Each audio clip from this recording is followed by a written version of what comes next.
tumigil muna ako dito kasi may nakita akong berry. Diyan ako dumaan. May natumbang puno. Off-road. At saka itong mga daanan na to, daanan ng tubig. Nag-off-road ako. Napaganda. 250cc matipid. 250cc sapat na.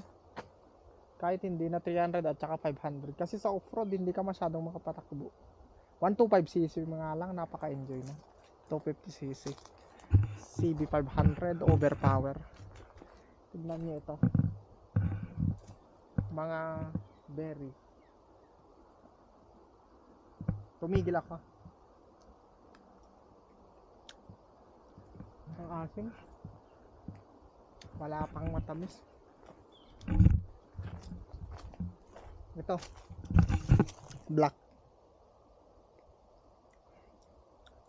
Hindi pa siya black. Ang asim. Sobra asim.